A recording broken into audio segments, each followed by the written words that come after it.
Hey, everybody, and welcome out to Monday night.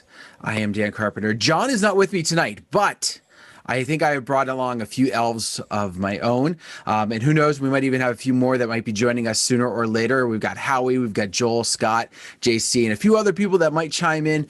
They're not on camera, so who knows? They might or may not choose to partake in tonight. But tonight we decided we'd have some fun. In case you did not get a chance to check out John's show or even Mitch's show earlier, this is the Chill Room, for those of you that are not familiar with it. And the way the Chill Room works is you get to come in and have fun and talk to other DJs and see what they're up to. Sometimes we have a topic. Sometimes it's just to kind of, chill and relax and kind of get some of the stressors off of our back. But tonight, I do have a little bit of a topic, one in particular that we're going to talk about. And if we go from there, who knows? All right. But if you guys did not see the topic for tonight, it is, what is one gear that you are hoping that Santa or his equivalent of whatever you might happen to believe will bring you this year? All right. So I'm going to give you guys a few moments to think about that. Because there's a lot of directions you could go with this. So we'll start with one, and then maybe we can branch it out to a couple others. Mine in particular would be a case that is not going to break my back. Okay, this has been a topic of mine, I think, probably for the last 4 or 5 years when we've done this. The question is, what is one thing you would love to have? That is my one thing. I do understand that the cases have to be sturdy enough, and in order for them to be sturdy enough, they've got to weigh a lot. All right, or you get the soft cases, which really basically do nothing. I would love to have a case that I could have pre-wired with everything that's not going to weigh 10 times as much as the controller does. I like that idea, and it's interesting that you either have soft or you have the industrial plywood and metal. Why not that blow mold plastic like they do with let's say the Pelican cases for controllers? Well, there are the SKBs, but they're not. You're right. They're not the kind of the full. They're more of like an amp rack style for the SKB ones. Right. But, it would be nice for them to have something. MJ said he talked to some manufacturers one time and was just like, why? Like, I don't need something that I could have an elephant stand on and not do any damage. Like, there's got to be something in between. And they basically said it came down to a liability issue, that they couldn't create something that would protect and yet be lightweight enough without having to worry about cracking and then be held liable if something breaks inside. Where with soft cases, what you're getting. Like, there's no protection there. It's just a transportation, and you got to be careful. I'm still not buying it. I feel like there's got to be something. Like, there's got to be a way that they could do it. I'm just, as an idea guy, I'm thinking, BS. I could make that. Well, I'm sure we could make it. I mean, that would be the other thing is like, what materials could we use to create this? Because obviously you do need the plywood that's going to be thick enough that's not going to warp on you, but yet it would also, be strong. And then you have your corners and everything else out of aluminum the way they do it. Like, well, I mean, there are. I think it's what is it? They call it the price point. I'm sure. They do it for the space shuttle and everything else. They make it carbon fiber, and it's very lightweight and very strong, and you can stand an elephant on it. But is somebody going to pay $1,000 for a case? It's basically the same price as their controller. Probably not. But if Santa were to bring it to me, then it's a whole different ball game, right? That's different. Because the elves make it, and it doesn't cost anything. I didn't think of that. Yeah. Oh my goodness. All right. So let's go. I'm just going to kind of go around. We're going clockwise. So for me, Howie, that would mean you're next. Oh, well then. I have. And Joel, you're up on deck. I've made a commitment that I wouldn't buy anything until I had events that would justify the cost. But there is one thing. If the week before Christmas, the solid state hard drives drop down in price, like around $90, because they're going for about 120, 130, then I would get that 1 terabyte hard drive. And what I did in preparation for that was that I bought, because I have Asus computers, and now I don't know if anybody doesn't know, a lot of the newer lightweight computers that are under 3 pounds are using the M2 solid state sticks in them. And they're expensive if you want to get a 1 terabyte or 2 terabyte. They're like the chewing gum stick that sticks in. But they're leaving that bay open inside that used to have the 2.5-inch SATA. Now I have this in a caddy, and this is my backup for Serato, so I can use it on either of my machines. I have 2 identical computers, but the one computer does not have anything in that bay. So for $12, I bought this kit, and this is rubber, and this part here is what will plug into the SATA drive, this plastic part. And little known to a lot of people, on the motherboard right here on the very end, can you see the blue tip? Mm-hmm.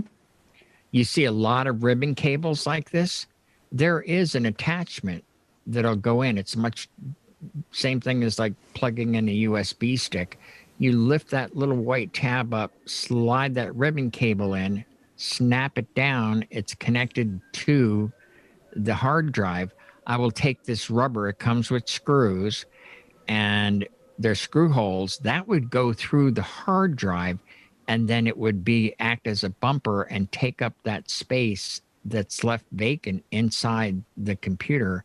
And I could have a 2 terabyte on board and not have to carry this around except as a backup. I wouldn't have to have it connected, in other words. So that is what I would like Santa to do, is to lower the price from $130 to $90. Or maybe just bring you the drive and call it a day. Or maybe some company out there would say, we really like this guy, let's send him one. There you go. There you go. All right. Joel, what are you hoping to get? A wireless mic is on the top of my wish list. Okay. That's where I'm at now, is I need a good quality wireless microphone for my rig. Do you have any particular ones that you've kind of been eyeing, like any brands or any like models that it kind of stand out to you? Oh, it'd be a Shure or Sennheiser. Okay. That would be fine. Good choice. Okay. But it would have to be a good quality. It's not a low end. It'd have to be a good quality mic with a nice battery system and everything. So I'd like a dual wireless, but that's a little bit beyond what I need at this time. But a single wireless would do just fine. Are you using any wireless at this point? No. Okay. All I have is a Shure 58 wired microphone on my rig, and I've purchased a facade and speakers this year. So the next thing I need is a wireless mic. Yeah. And then after that would be a mixer to go with it, but the wireless mic would be the starting point. I would agree. You're gonna find the flexibility that you have. Having that is just going to be tremendous. I used to have a wireless that I used for toasts and stuff like that. When I got first started, it was like a Gemini, and then everything else that I had was corded. Actually, I take that back. My first was a gooseneck. Like the mixer board that I had, like the 19-inch mixer board, had a gooseneck mic, and that was my mic. Yeah. And then I got to the point where like I upgraded and stuff, and I got a wireless for me and a wireless that I use for toasts or guests and stuff like that. And oh my gosh, like, I'm standing by the board. It doesn't matter. I'm using a wireless. Like it's just, there's no cords to get tangled up. Teardown's quicker. So yeah, that's awesome though. I hope Santa brings it to you, because like I said, you will be very, very pleased with that. I guarantee it. And especially the companies you're talking about. I would throw even the EV RE2s into the mix if you haven't looked at them. I haven't worked with the EV. I've worked with the Sennheisers and the Shures with other DJs that I work with. I haven't seen an Electro Voice wireless mic yet, but it'd be worth checking out. So I had the RE2s. I liked them. I ended up having to get end up having to go a different direction because my band that I bought my RE2s in was 600, and so I had to go 600. Had to go to 500. 600. And so I was just like, all right, fine. The only downside, the only thing I don't like about the RE2s is the handheld is plastic. So it makes it lightweight, but it feels plastic. But it's a very high quality mic, does a great job on everything with it. Evie is tremendous when they knew what they were doing with the technology. But I like that metal feel, and that's why I stuck with the Sennheiser. I agree with that. I borrowed my brother and my nephews brought a Shure wireless, and it had a plastic case, and it was cracked, so it was coming off, and I was constantly back on again. So yeah, need the good quality mic that's going to stand up. I will tell you, the metal will crack too. It's not because I had somebody drop mine one time, and the case that went around the battery snapped. We need to talk to the manufacturers about the indestructible mic that can do the mic drop. Well, mine wasn't a purposeful mic drop. It was, but carbon fiber microphone. There we go. An 8-foot drop. You know what? We're going to make the next DJ company right here. We're going to make the next DJ manufacturing company. Everything's going to be carbon fiber. We're going to have a price point so outrageous that only the best of the best will be able to afford it, but it'll be the best of the best. Yep. Well, there will have to be a plastic bottom, even if you have a metal-bodied mic, and that is purely for the antenna. That's where the antenna is, because it'll go through the plastic.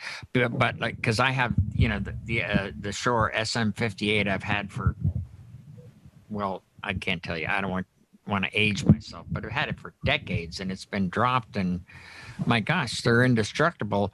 But then when they came along with the plug-in module that would make it a wireless, it had to be plastic so that you could transmit, and that was the weak point, as is with all wireless mics. Mm-hmm. I wonder if they still make the old microphones that you saw on American Bandstand and Soul Train that just look like an antenna sticking out on the end of the mic. Oh, they do. Yeah. I'm sure they do because they do. Those fake microphones. Yeah. So, yep. All right, Scott, how about you, sir?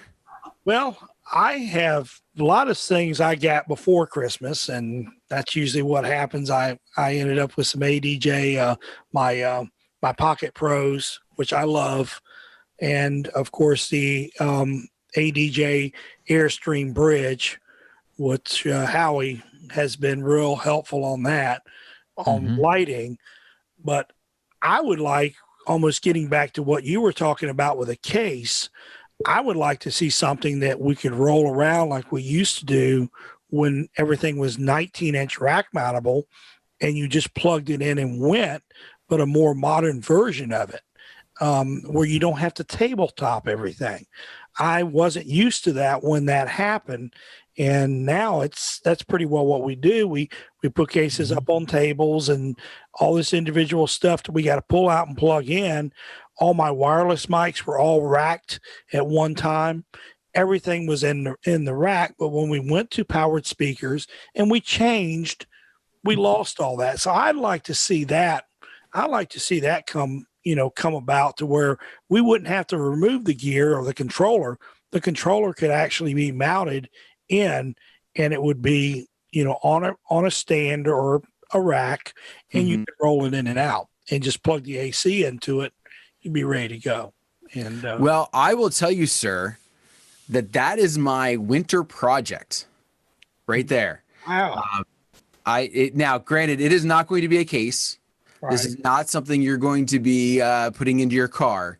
But I am in the process of actually I have a metal fabricator who was a groom from a wedding I did in September. I put up on Facebook that I was looking for this, and he hit me up and he's like, I can do this for you.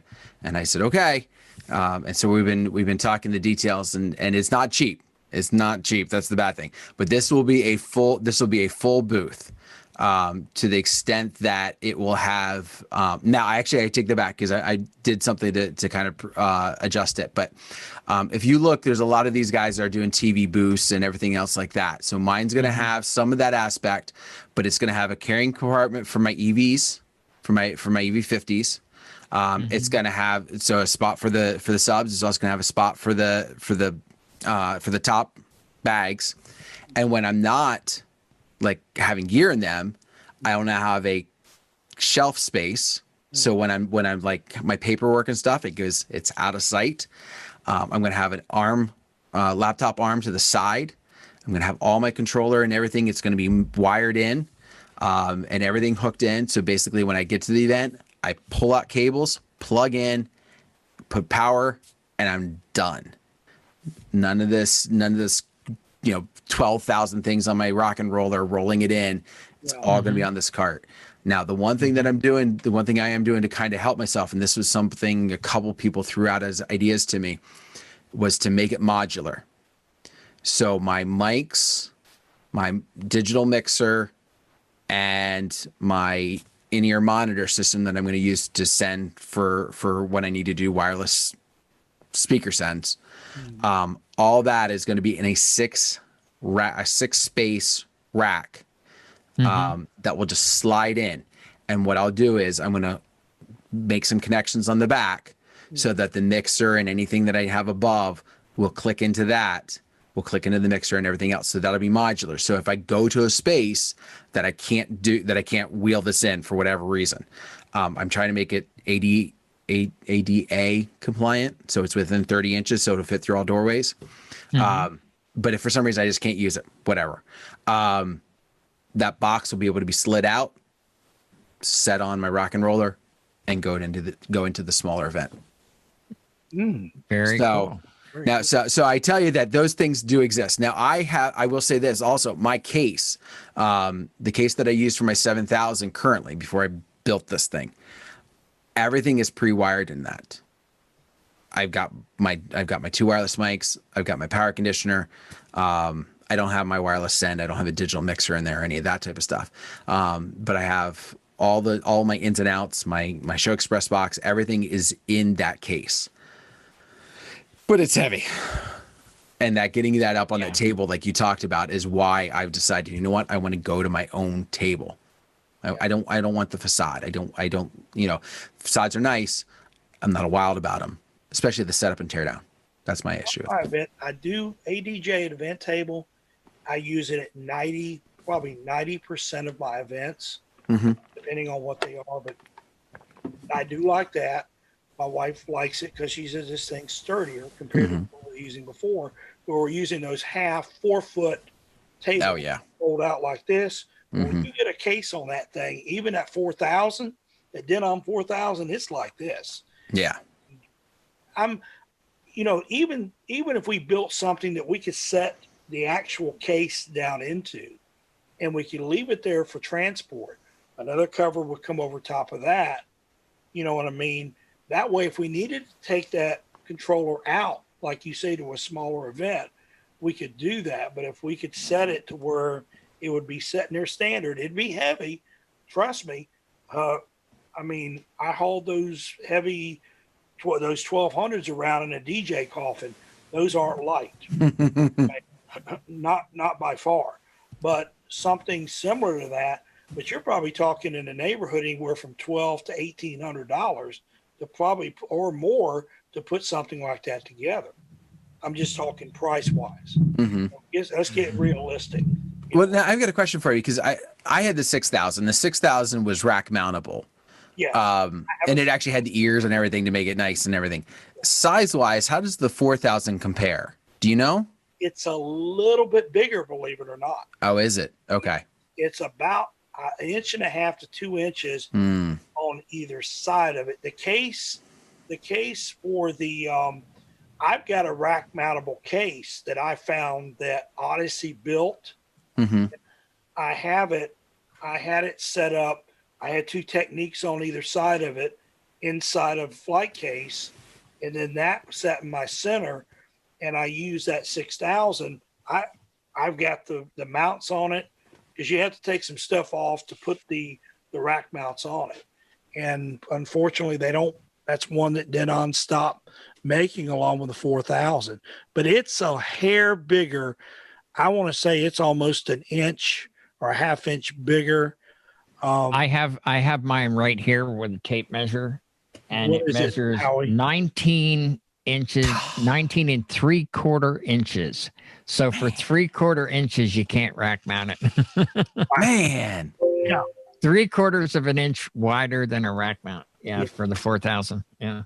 But you know what? Here would be my idea. Here would be my idea for you, Scott, because where I was going with that is they still make the real tall, like 20 unit rack mount with a slant top on the top or whatever. So it's as tall as you are, and you can just roll it in and be playing with it.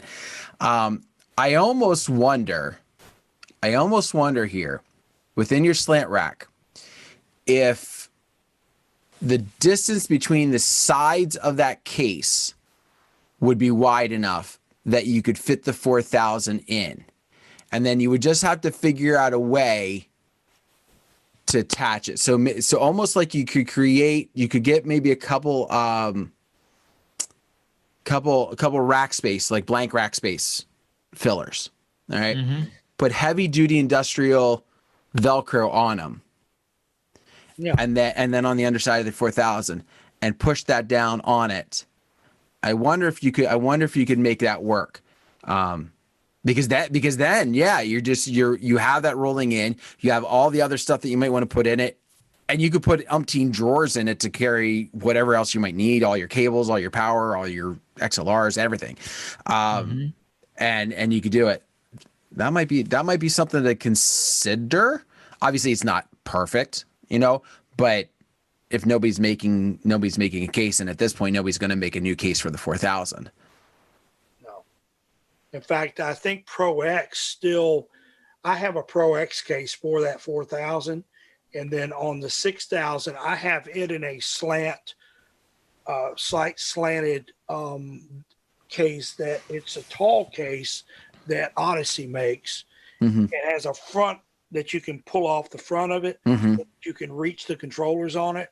And I had it set up when I did the vinyl session at the rink a couple of weeks ago. And I love that thing because it's standalone. It's a standalone mixer. But I was thinking about going back to the old type. They make that with, it looks like a podium. Mm-hmm. Put that rack mount, put that 6000 in it. I don't know if they still make the two tables on either side of it that you can put the 1200s on. A friend of mine had one of those. So I've seen it with the table off to the side. Yes. Not on both sides. Yeah. I Kieran, I haven't looked for that. So, you look for it, you might be able to find it. I know I've seen one where you take the front of it off and you turn it over and it turns into a table on the side. So you'd be able to do one side with it. But see, I had one like that, but it sat on top of my amp rack. Okay. Mm-hmm. And I had snaps on the amp rack so it would lock it. So when I rolled it out to the vehicle, because I had wheels on the amp rack, I would unsnap it, push it on into the truck, and then grab the two handles and I'd lift and lean, and I was able to bring it up that way and wheel it in. Then I had a bar that went across to keep it, after I got the speakers in, to keep it from rolling. I was considering even going back to that, using the 6000, and see about even modifying the 4000, where if I wanted to pull that out and run the 4000, I could do that. Just some variations, kind of just some things that I'm thinking about that to make it easier. Because I don't know, we all went to this tabletop when the controllers, because everybody was just going in, setting up. They had their controllers in cases. Some of them did and some of them didn't. Well, that changed a lot of that. And I guess I'm looking back nostalgia-wise that it was easier to come into an event, set up, and be ready to go, and not have to hook a bunch. Like now I have to put my wireless mics in place and plug them in. All that stuff before was just in there, one power, and I had a rack mountable power conditioner which lit up the entire. I mean, I could look down there, and I had two of them. In fact, I had one of them that it would keep my dual CD unit lit up. Howie knows what I'm talking about with a power conditioner. That's the best thing to slice bread, especially when you go into a place that's, ugh. But that's where I was going with that. I mean, that's what I was looking at. So I'm going to give you one more food for thought, and then I want to hear JC's Christmas wish list here. So the other thought that I would have for this to help you with your, so you don't have to plug and unplug and plug and unplug. You've got the ADJ event table. So you've got some space underneath the table that you could potentially utilize here. What I would consider creating or having would be a, figure out the number of spaces that you would need, 4, 6, type of box, and put in it your mics, your power and everything, so that the only thing that you would have to put on the event table would be your controller and your laptop, but your controller, and then run that power down to that box. And then all of your other stuff is already done. So basically your box is ready to go. You plug your controller and the laptop into the box, and you run your stuff out to your speakers. And now you're not taking stuff out of boxes. You're not, running cords to 6, 7 different pieces of equipment. It's just, couple small things, boom, and done. That's basically the idea with that box is what I'm going with inside my mobile booth. That's going to be that modular piece. And then that way, like I said, it works out. And if you want to plug the 6,000 in it, it's running it down to that same box. If you run the 4,000, it's down to that same box. If you want to bring the techniques out, you can do all that. And those main components that are going to be at every event are in a separate box. So you don't have to plug and unplug or have like 4 or 5 different copies of the exact same thing.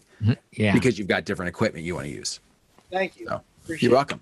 Absolutely. JC, you're up, sir. Well, You've had the most time to think, so I'm expecting pure gold from you right now. okay, perfectly. So what I really need is to get my system lighter, no? So I will ask Santa Claus for I still run passive speakers and amps, and they're very heavy, no? And I'm a single up, so I have to carry everything by myself, no? And also cars are not that big anymore, so I need to be smaller. So I would like to get portable powered speakers, no? And fortunately now we have the Evolve 50 or the Evolve 30M, no? So I wish I can have one of them, no? Absolutely. I'm still arguing if I need the 50 or the 30, but I think that's a big step right now for me, no? To get better sound system and lighter, no? Absolutely. And you'd be, well, I shouldn't say you'll be surprised. Obviously, if you've been looking at it, you understand. Yeah. They are night and day for you. Yeah. I will say this, that system probably is going to rival your passive speakers. But if you were to go for as far as like weight wise, but if you were going to go for other powered speakers, you're going to end up finding that they're actually heavy. I mean, that's the one thing. They're not as heavy as they used to be, but they're still not light. That's one of the reasons why a lot of the tripods have that like air assist to kind of lift up. Yeah. We're old. But they fall all over the place, and you have issues like here it rains, and it's we have all the weathers and seasons in one day in Mexico City. So you start running all day long at the middle of the gig to keep them from collapsing. So I think that would be a better system for me. Definitely. Yeah, you'll be very happy with the Evolve 50s. Oh my gosh, I love what them. You said you've been going back and forth as far as which ones to get. So what would be your average size party size that you would do?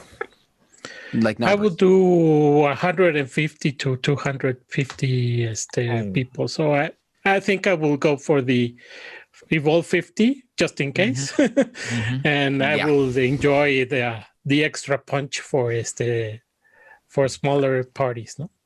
Yeah, the 30s are nice, but you're not anything I've heard from anybody. You don't want to push them for that. You're talking the 30s are more like I don't want to misspeak, so I'm going to say 100 and under.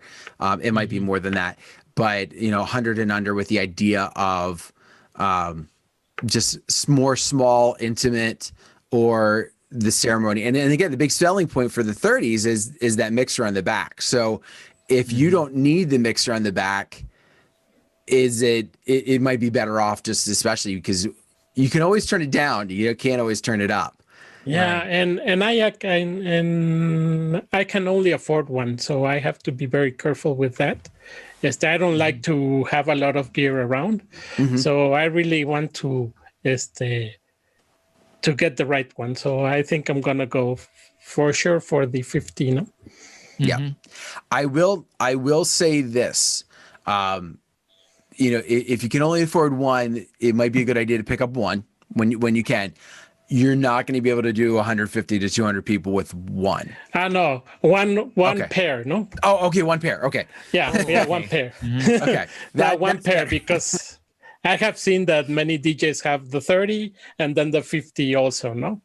Yeah, I've seen some people, or even a set of each for different applications. Yeah. And that's the thing. Ideally, if you have the room and you have the money, and both of those are if we all had $1 million and 80,000 square foot mansions, we could have whatever we wanted. That's what I should have asked from Santa. You could have also asked for more wishes. Oh wait, that's genies, not Santa. So, but no, I mean, obviously, if you had the space, you have different sets for different applications, and that's the thing. But I think you'll be very happy, and anybody who has them. I don't think I've ever heard anybody talk negatively about them who actually has them. That's the thing. I've heard some people say, "Oh, I prefer this," and they go this direction, like an RCF version. I don't know, J-Box maybe is the style, like Evolve. Yeah, you'll have tribalism in anything, but I've never heard anything bad about the Evolve 50s. No, I mean, and I've worked with them a lot, and I've done 200 people with Jimmy with his pair, and oh my goodness, I was pleasantly surprised. I walked around with my sound meter throughout. It was actually like a junior high school basketball court sized venue. And I went around, searching for dead spots, and I couldn't find a dead spot. And it was a nice hot dance floor.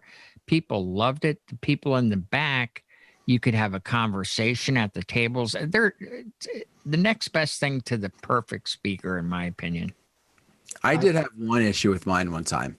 I was doing a middle school dance, and it was for my middle school, and so I wasn't bringing it out on my system. Half the time I connect into the one that they're using because it's a cafetorium. And so a lot of times I'll just plug into their stuff. But the last time I had done it, it was all distorted. And I was like, I'm not going to mess with it. I'm just going to bring my own. I know what I can do. And I got in there and I was like, it's not a huge room. It's got high ceiling. And I'm up on a stage. Oh, okay. And I got out. I went about halfway out and I was like, man, the sound like went down. Really? Like it would, like up on stage. I'm like, this is loud. This is working. I get out there and I'm like, whew. Where'd all the sound go? And I think because it's a cafetorium, there's some deadeners that are put around, especially in the ceiling, that it just killed the sound right off. I was so underpowered for what I needed for there. Now, when you say cafetorium, it's a multi-purpose. Basically, yeah, it's a cafeteria, for lunch periods. It's an auditorium when they need it. Okay, all right. Yeah. So it's not like I was a little confused. Like it's a crematorium one day and then you eat there the next day. I'm like, whoa, that's weird. No.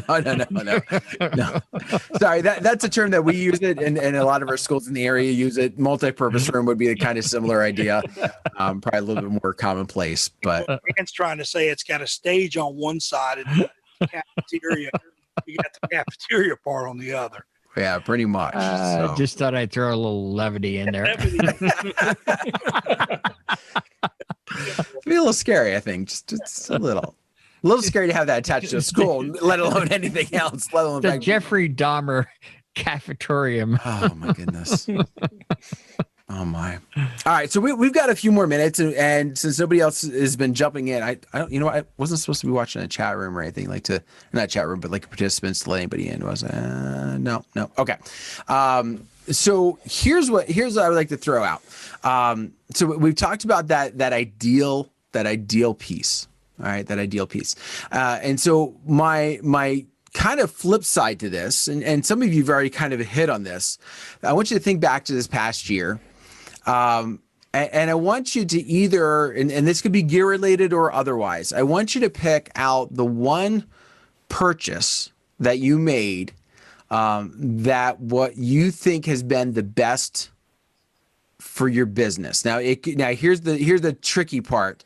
This could be, because we haven't done a lot of events and some of us haven't done any, this could be what you think is going to be the best for your events when they start up again.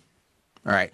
Or if you've had the flexibility to have events, what has been that piece? So, purchase, it could be gear, it could be training, it could be a membership.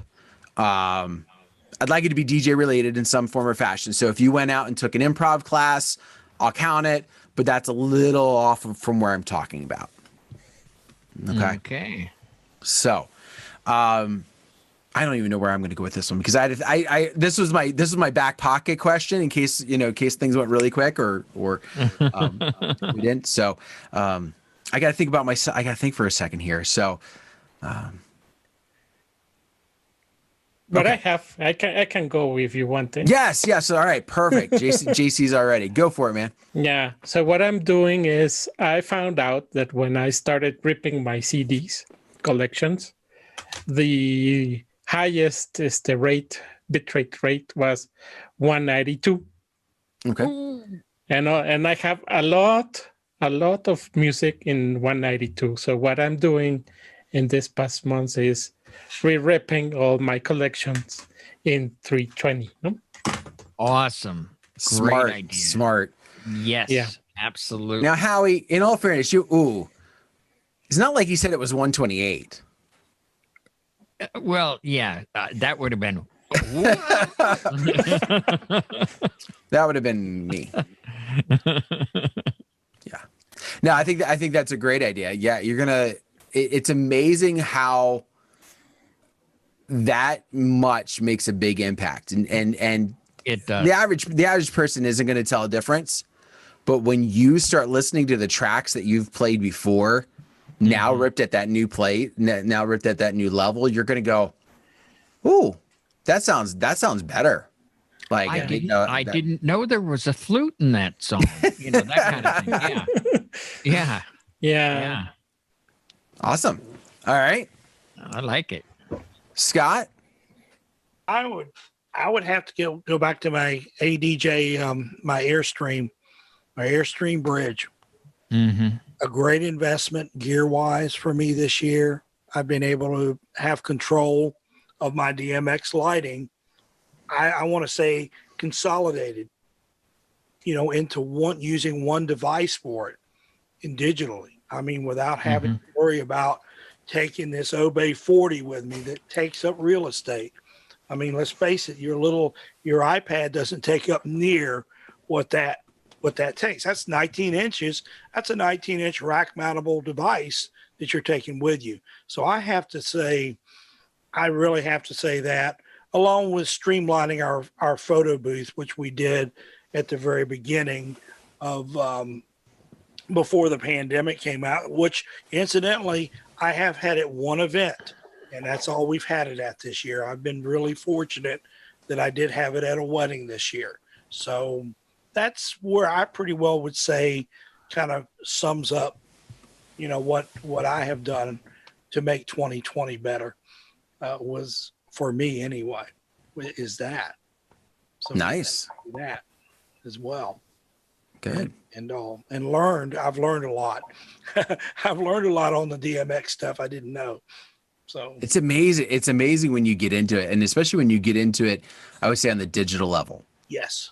because I had some basic understanding because on the analog style, I guess is what we can call it, with like the Obey 40s and those, Right. because they're, the sliders. It's like, okay, it's like audio. I can understand a slider and how that works. And when you go digital, it's like, oh, I can layer this, and I can make it do this, and I can make it do this when I push this button, and do this when it does this button, and I didn't really have to do anything but push a button. And I'm still work in progress with it. It's still, oof. Oh yeah, no, I mean, and that's the thing. I mean, you could spend the next, year solid, and there's so many things that you wouldn't unlock until, year 2 or 3, once you really get good playing with it. So, no, that's awesome. Awesome. All right, Joel. I picked up a slightly used pair of RCF Evox 8 speakers from a gentleman who was cleaning out some of his gear. They were 2 to 3 years old and in fantastic shape. And I was highly impressed with the sound quality, and it's made me more flexible now. I don't have to rent speakers, so I can do last minute gigs if somebody calls me. And I used them in a bar one night, and I was impressed that the dance floor on one end of the bar, I was at the other end of the bar and had the entire bar between me and the dance floor, and I could still hear the sound crystal clear. Mm-hmm. So that's something I think will serve me well over the next couple of years. I think they'll last quite a few years. Yeah. Fortunately, I picked them up from a DJ who was very good on his equipment and full-time DJ, and had taken quite good care of them, and I got a good deal out of it. Nice. Yeah, they're ones. They're another, like I was saying when we kept talking about the EV, the RCF. They're one of those sets that's really nice. There's so many. They have a good quality sound, and exactly like you said, that nice. There's a punch to it, but yet there's a send. There's a good high send that doesn't get muddled down. So yeah. I've done a room big enough to get them above the 12 o'clock position yet. I had them barely to the 12:30 position one time, but I still got, a lot more headroom available. Awesome. Howie, are you ready? Yes, I am. Okay. I couldn't decide between the two, but I think I'm going to go with the one that not only benefited me, but it benefited someone else. And I had a friend that was in the sound and lighting business that passed away. And his widow offered me, these were only used 3 times. This is the Airstream DMX. This is the Wi-Fi EXR. So I can have wireless throughout a large area. It also came with, so now I have 2 of the Airstream bridges as well. The Airstream bridge and the Wi-Fi's. So I wound up with 8 of them in a Pelican flight case. And she really didn't know what was going on. And I wound up, somebody offered her 300, and I said, no. I said, I'll give you 500, which was, pretty close to what I could have bought it new or got it on sale.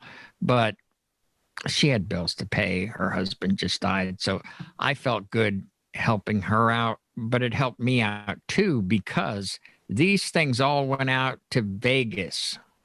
When I programmed the light show here where I'm sitting right now, I knew that I'm not running hundreds of feet of DMX cable, because all I had to do was hook a string of lights or a mover to one of these, and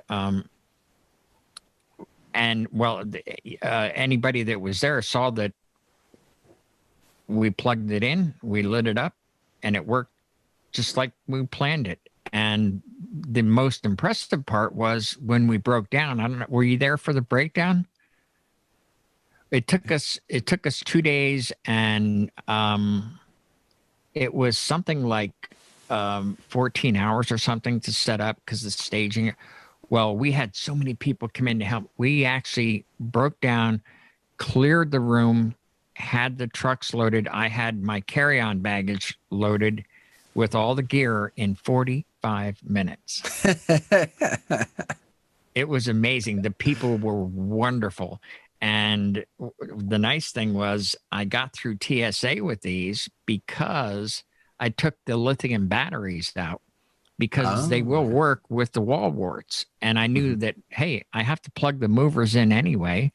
So I had a small little black cube and I plugged in, the wall wart and the movers. And, we had a very, very, very nice look.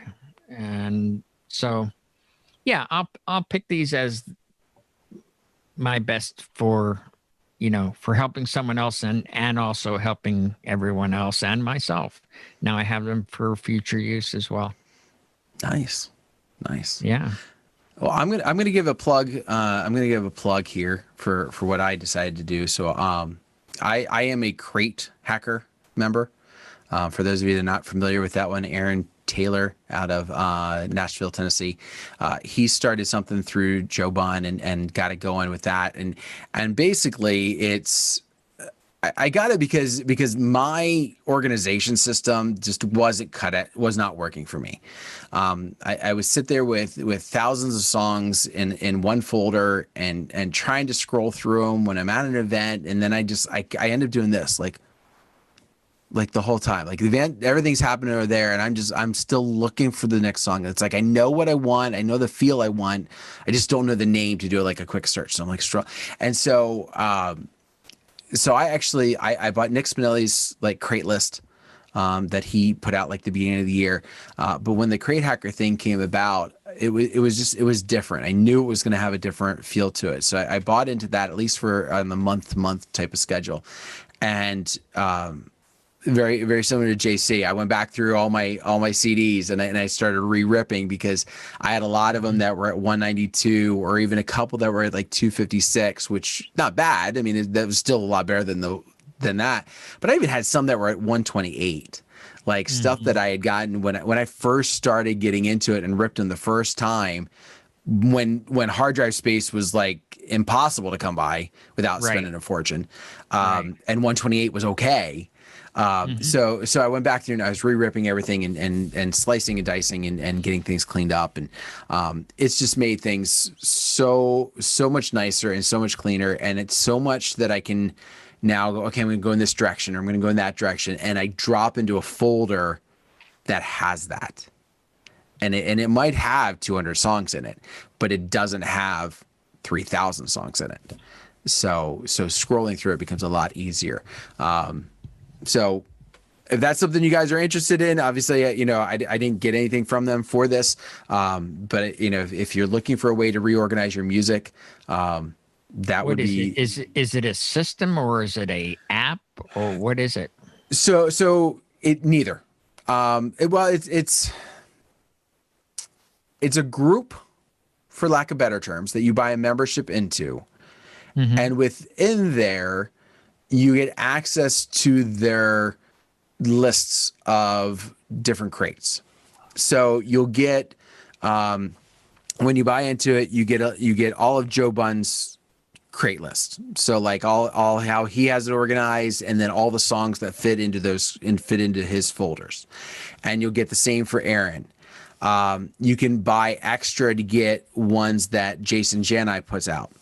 Now, there's another direction that they go with it that I don't really care for, other than to play around at home. They actually will have it so that you can also, how is it? So they'll give you a playlist basically of an hour and a half, 2 hours, and it's harmonically matched. So you're getting the good vibe. You're not throwing two things together that shouldn't go together. You're also creating an ebb and flow when it comes to energy. So you don't have two things, like one real high energy and one dead. Like you're going to have the nice smooth transition with that. And so that's that. So it makes it kind of nice. They've got some ties with some record companies that are not record companies, but with some record pools that I'm not associated with, but if you are, you can click on their link and their list that they give you, and it will take you to the file to where you could then download it if you had that membership in that record pool. So there's a lot of things like that, some extra pieces, and then there's other tie-ins with Record Cloud, which is not Record Box, but it's spelled very similar. That helps analyze your tracks and helps you get organized with those kind of things. And all those things are extra money, and that's part of the reason why, especially during this year, I'm just like, no, I'm just getting in there for the knowledge and helping clean up what I have. So that's more the setup of what it is. Again, an idea of how to organize, how to clean up your systems, and you talked about a process. There is a process. So when you buy into it, there's like a PDF or something like that they send you that says, okay, if you're going to start getting your stuff cleaned up, this is like the order that you'd want to go. And gives you kind of a step-by-step on how to do that. And one of the things is, I mean, how many of us have multiple duplicates in their system? And it starts out with a way to really kind of like narrow that down and eliminate any duplicates. So, yeah. Interesting. Yeah. There's flaws in everything, but it's sure.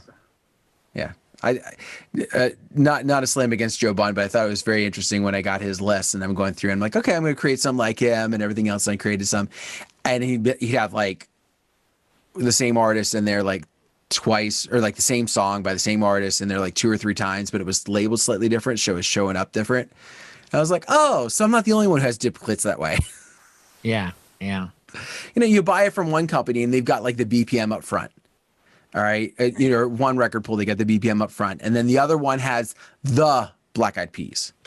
And then another one just has Black Eyed Peas. So you get like 3 different versions of the same song that are basically all the same, literally the same song, and nothing, but it doesn't trigger because it's, one's where the numbers are, one's where the B's are, one's where the T's are. Yeah. And it's like, oh man. Like my hard drive probably has a good 500 megabytes, if not more, of that situation.